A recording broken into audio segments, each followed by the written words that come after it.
Greetings YouTube and welcome to the Blue Corner, and today we're going to be doing an unboxing for Trails of Cold Steel 2 Relentless Edition. I already did this with the first game that was re-released on PlayStation 4 Decisive Edition, and we're going to go for it here. And we'll be doing it once again on a custom mat I have of Trails in the Sky 2nd Chapter, and we've got this Estelle card from Lords of Vermilion. And yeah, we're just going to take a look at this and see what is in here. Also, I just need to point out, I was incorrect on a couple things in the last video, such as how much time had passed between all the games, and I completely forgot what the mirror coin that you get in the Decisive Edition was supposed to be. It's supposed to actually be the 50-cent coin that Crow borrows off of Rean and gives back at the end of the game. And the moment I saw that scene happen, I was like, oh, that's what it's supposed to be. But in any case, so just like before, this comes with extra voiced dialogue for the English side. You have the option of switching between English and Japanese, and a turbo mode has been added to the game. And after having a chance to muck around with that, the turbo mode is greatly appreciated. It allows you to speed up your navigation of the overworld. You can speed up fights. Just be careful when you're doing that, as you might end up doing something incorrect in your fights. But it makes the more dialogue heavy scenes easier to blow through. Yeah, turbo mode was a great idea. And you also get DLC unlocked from the start, and that's actually kind of useful for like the earlier game where you don't have a lot of Mira. You could just use your DLC to get some Zeram capsules and just sell them off, and you can actually afford some stuff. And then cost some stuff right away. I don't know what I'll do with that, because like in the last game, what I did with the boss fight recordings, which I'm going to do again for this, is that I would have on the first day of each chapter of the field study the characters in their casual clothes and then their uniforms afterwards. And whereas in this one, you've got all kinds of clothing options. So I guess I'll just rotate. Another thing as far as that goes is that you get a costume for Josh and a costume for Estelle's clothing from Trails in the Sky the Third for Rean and Elisa respectively. And I had them on almost all the time when I was playing the Vita game, so we'll probably do that again. I don't know, like in this playthrough, I'm probably not going to be using Elisa as often. And that's just because of how the save system works here. So, just like any of the other Trails games, you get to use your data from the first game for this when you're starting a new one, depending on what you've done. And since I got highest rank and I got Rean up to level 80 and such forth, I'm going to get all the best perks for starting this game. And what also carries over is who you decide to more or less romance in the first game, which is, for me, I went with Laura, and that means when I see her again in this game, I'm going to get an extra bit of dialogue. If you didn't romance any of the girls in the first game, your default in this one is going to be Elisa, and if you don't actually choose to woo someone differently, you're going to end up with Elisa for your ending scenes as well, so just that in mind. And yeah, and what do we get in here? We get quite a few amount of goodies too, so let's actually get into this. So we get a hardcover, and this time around we've got the opposite of the first one, which was a red case with Rean. So, yeah, there we go.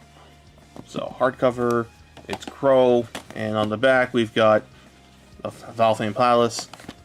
This is what we had from the other one. Yep. So we got this. Let's see, I think I have to get into the bottom of here in order to get at the soundtrack. Yep. Yeah, there's the musical selections, and let's see. So we've got our soundtrack, which I'm not going to open up. And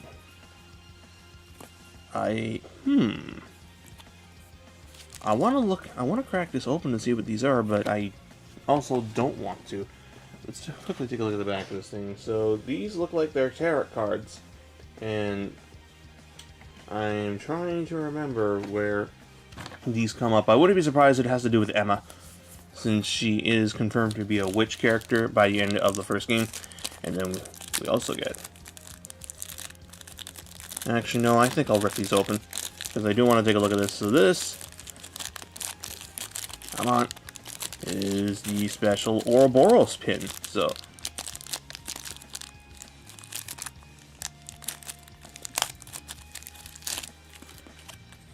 you get a pin of Ouroboros, which It's really cool because if you got the special edition of the very first Trails in the Sky, you actually got a bracer pin. Unfortunately, I lost that, so I don't have it to show with this, but yeah, this is the symbol of Ouroboros, who in this game, they are involved in quite a fair amount. We'll be seeing more of Ouroboros in Trails of Cold Steel 3 and Trails of Cold Steel 4, but we'll have to wait until the fall for Cold Steel 3 in North America. And, well, since I've already done that, we will in fact crack this open as well. I just gotta be careful.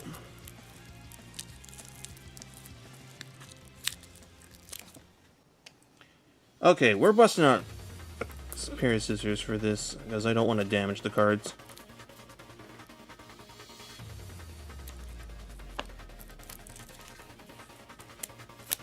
And, oh, I think that's my cat rummaging around in the background. Alright, so, yeah, we got this, this, and this. I wonder who was the artist for these ones. Was it the usual character designer for Falcom, or did they get someone outside of their usual one? Then we've got the soundtrack here. The OST in this game is godly, and you should actually be hearing something from it in the background for this. It's most likely the main battle theme, Heated Mind, because I really like that one. It's easily one of my favorite battle themes of the series. You've got Heated Mind, you've got Over the Barrier. Those are like two of my favorites, and I have to actually play 3 and 4 to see if I actually like Brave Steel and Burning Throb. I don't know, I think my absolute favorite song in the series, though, is either Fate of the Fairies or Looking Up at the Sky. Looking Up at the Sky is like one of the best overworld themes I've ever heard. Anyway, so we get this. Yeah, let's see, Ash-Colored History, Heated Mind, The Great Shadow Approaching, Bring Up Trust, Severe Blow. Yes, that's one of the new additions to the game, is the Divine Knight battles, which they're a mixed bag to some people. Like, they're really simple, and there's not a whole lot to them. It's just basically a glorified rock, paper, scissors game.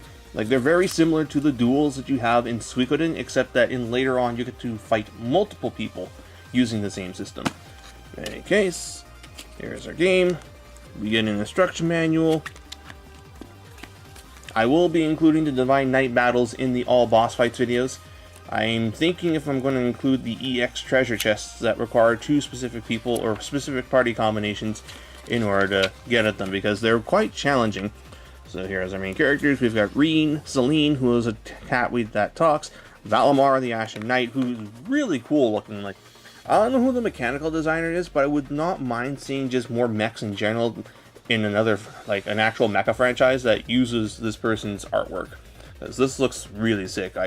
I would not be sad to see someone who does, maybe this character designer, or rather this mech designer, has had their shit appear in Super Robot Wars. It would be cool though. We've got Elisa, Elliot, Laura, Machias, Fee, Jusis, Emma, Gaius, Millium, and then we've got Sarah down here, all of which will be playable in this game. Slight spoiler there, but I mean, it's pretty basic. You know that you're going to be playing with them. And then, oh yes, we get more of these Elisa comics. She's back. Elisa Reinford's Cold Steel Crash Course. Man, looking at some of the boards, looking at the message boards, like, people sure love the shit on Elisa, I've noticed. I am honestly indifferent to her. Like, if I may be really... Hey, what's that? Is that Rixia? Yeah, okay, so we get a small cameo from Crossbell. And then again, Crossbell becomes more relevant in this game, and then in the next game especially. So I really do need to finish watching the Let's Play of the Crossbell games that I'm currently on. It's just, sometimes the commentary on that is a little bit on the unbearable side. I've had to mute it and speed it up to ×2 speed just to get through the videos, but... I kind of lost my train of thought. Oh yeah, I guess the whole, like, Best Girls thing. Truth be told, like, none of them really appeal to me as much as, like, say, Sky's Cast. So, I don't particularly have a favorite as far as, like, that topic goes, but for last game, I chose to just see what the Laura route is, and I'm going to stick with the Laura route here. Okay, now this is the K-Vac to opening up these cards and stuff is that now I don't really have a good place to put them, so I'll have to wrap them back up in something. So we'll stick this in here, and then we'll put the Ouroboros pin, I think, closer to the top. Maybe I should just put the cards inside here.